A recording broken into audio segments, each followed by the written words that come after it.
G. Thomas. J.D. Thomas. Yeah. Can you explain the concept of original sin?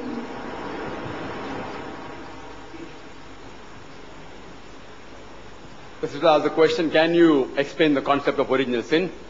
Sister, where Islam is concerned, there is no concept of original sin. In Islam, we believe every child is born sinless. And the Quran clearly states that no bearer of burden can bear the burdens of others. No bearer of burden can bear the burdens of others. Quran says in several places. Regarding the concept of original sin, taught by the church, I can tell you that. Taught by the church. And what the Bible says also I'll tell you. I am a student of comparative religion which compares both the teachings. And what the church teaches, that Eve, may Allah be pleased with her, that she tempted Adam for eating the apple. And you'll find the story in the book of Genesis, chapter number 3. That she tempted Adam to eat the forbidden fruit. And because of that, humankind is born in sin. In Quran, the story of Adam and Eve, peace be upon them, is mentioned. But there's not a single verse in the Quran which puts the blame only on Eve. In fact, if you read Surah Araf, chapter 7, verse number 19 to 27, it says that Adam and Eve, peace be upon them, they are addressed a dozen of times. It says both of them disobeyed Almighty God. Both of them repented. And both of them were forgiven. Both, the blame is put equally on both. There's not a single verse in the Quran which singles out Eve, peace be upon her. But there's one verse in the Quran which speaks only about Adam alayhi salam. In Surah Taha, chapter 20, verse number 121, it says that Adam, peace be upon him, disobeyed Allah subhanahu wa ta'ala. But if you read the complete Quran, the blame is put equally on both Adam and Eve. But in the Bible, the blame is only put on Eve, may Allah be pleased with her, saying that she tempted Adam to eat the forbidden fruit. If you go to Genesis chapter 3, verse number 16, it says that Almighty God says that you woman, you shall multiply in conception and bear labor pains. Means pregnancy is a punishment in the Bible because Eve disobeyed Allah subhanahu wa ta'ala. In the Quran, if you compare, sister, Quran says in Surah Nisa chapter 4, verse number 1, respect the womb that bore you. In Surah Luqman chapter 31, verse number 14, and Surah Haqaf chapter 46, verse number 15, it says that we have enjoined on the human beings to be kind to their parents. In travail upon travail did your mother bore you, and in pain did she give you birth.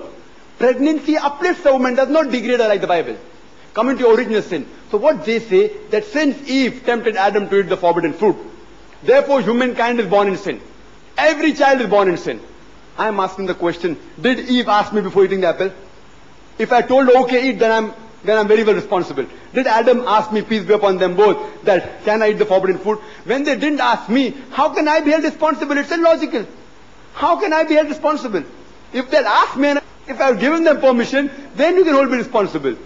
So surely you cannot hold me responsible. But the Christian church teaches that because she disobeyed God and Adam and Eve disobeyed God, mainly due to Eve, whole humankind is born in sin. And because of that, what they say, that God Almighty, He gave His begotten Son as a sacrifice.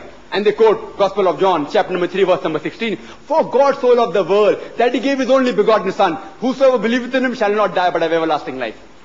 Again, this is a commentary I can give, if you want to know, of this verse. This begotten is not then the original manuscript according to 32 scholars of the highest eminent Christian scholars. They say the word begotten is not there in the original manuscript. So if you analyze what the church teaches, that every human being is born in sin, and they quote, the soul that sinneth shall die. And it's a quotation of the Bible, I do agree with it. It is Ezekiel chapter 18, verse number 20. The soul that sinneth shall die. They end the verse where the verse doesn't end. If you read the Bible, sister, the soul that sinneth shall die is mentioned there in the Bible in Ezekiel chapter 18, verse 20. But it continues and says, the soul that sinneth shall die. The righteousness of the righteous shall be upon him. The wickedness of the wicked shall be upon him. The father shall not bear the iniquity of the son, neither the son shall bear the iniquity of the father.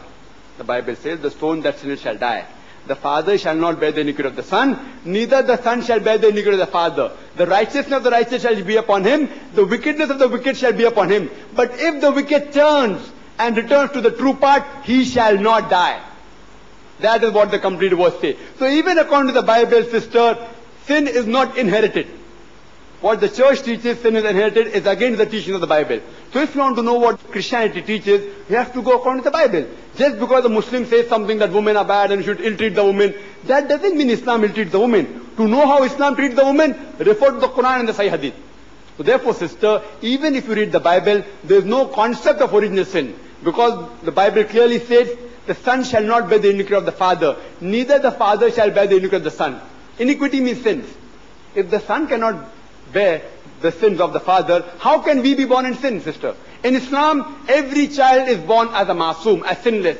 Irrespective whether he is born in a Christian family, a Hindu family or a Muslim family, he is born as a Muslim.